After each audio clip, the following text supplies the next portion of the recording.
ভবিষ্যতের এই পৃথিবী গরিব মানুষের জন্য যেন এক জীবন্ত দুঃস্বপ্ন। এই কারাগারে রাতের বেলা লাইট বন্ধ করতেও টাকা দিতে হতো। যার কাছে টাকা নেই সে ঠিকমতো ঘুমাতেও পারত না। তবে এই নিষ্ঠুর পৃথিবীতেও বেঁচে থাকার একটা ছোট্ট আশা ছিল। প্রতিদিন বন্দীদের একটি করে বাক্স দেওয়া হতো। তার ভেতরে থাকত বড় একটি সূচের মতো মেশিন, রঙিন উলের বল আর একটি বই, যেখানে উলের টুপি বানানোর নিয়ম শেখানো ছিল। জ্যাক মাত্র একদিন এই মেশিনটি চালানো শিখে ফেলল। সে জীবনের প্রথম উলের টুপিটি বানাল, যা শীতের সময় শিশুদের মাথা গরম রাখার জন্য ব্যবহার করা হতো। টুপিটি জমা দেওয়ার সঙ্গে সঙ্গেই তার অ্যাকাউন্টে যোগ হলো মাত্র 20 সেন্ট। এত পরিশ্রমের পর এই সামান্য টাকা যেন উপহাসের মতো লাগছিল, কারণ এই জেলে এক ইউনিট বিদ্যুতের দামই ছিল $1। একবেলার খাবারের দামও $1। এমন পরিস্থিতিতে টাকা জমিয়ে রাখা প্রায় অসম্ভব ছিল। সময় যত এগোতে লাগলো, জ্যাকের হাত ততই দক্ষ হয়ে উঠল। এখন সে আগের চেয়ে অনেক দ্রুত আর নিখুঁতভাবে টুপি বানাতে পারত। টাকা বাঁচানোর জন্য সে অনেক সময় লাইট জ্বালিয়েই ঘুমিয়ে পড়ত, কারণ সামান্য একটু ঘুমও তার কাছে ছিল বড় একটা জয়। সেদিনে মাত্র একবার খাবার খেত, এমনকি টয়লেটে যাওয়াও এড়িয়ে চলত, কারণ সেটার জন্য 30 সেন্ট খরচ করতে হতো। প্রতিটা দিন ছিল বেঁচে থাকার যুদ্ধ।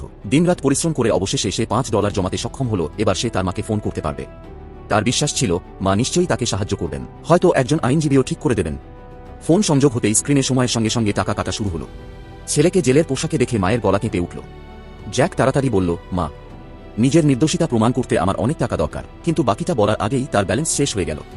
মুহূর্তেই ফোন কেটে গেল। সেই মুহূর্তে যেন জ্যাকের পুরো পৃথিবী থেমে গেল। সে স্ক্রিনের দিকে তাকিয়ে চিৎকার করতে লাগল, কিন্তু কিছুই বদলালো না। পরের দিন থেকেই সে সব আশা ছেড়ে দিল। একদিন টুপি বানানোর সময় হঠাৎ স্ক্রিনে একটি নোটিফিকেশন ভেসে উঠল, আপনার অ্যাকাউন্টে $10,000 জমা হয়েছে। কিন্তু তখন জ্যাক নিজের কষ্টে এতটাই ডুবেছিল যে সে বার্তাটি দেখেইনি। এভাবেই কেটে গেল 3 মাস।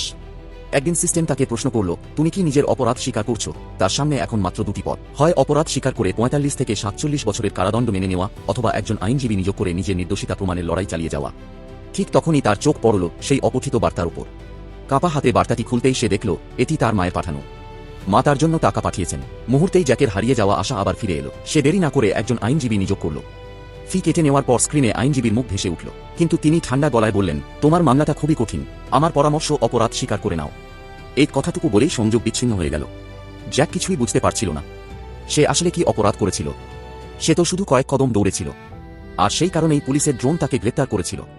সব টাকা খরচ হয়ে গেল, তবুও নিজের কথা বলার সুযোগ পর্যন্ত সে পেল না। এবার জ্যাক সম্পূর্ণ ভেঙে পড়ল। ভেতর থেকে সে একেবারে ফাঁকা, ক্লান্ত আর অসহায় হয়ে পড়েছে। ঠিক তখনই জেলের সিস্টেম থেকে একটি ঘোষণা ভেসে এলো, তুমি নির্দোষ।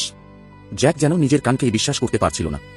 সে চারদিকে তাকিয়ে দেখল জেলের দরজা খুলে গেছে। বাইরে পা রাখতেই মুক্ত বাতাস যেন তার সমস্ত কষ্ট এক মুহূর্তে দূর করে দিল। তার মনে হলো জীবনের সব দুঃস্বপ্ন যেন সেই কারাগারের ভেতরেই আটকে রয়ে গেছে।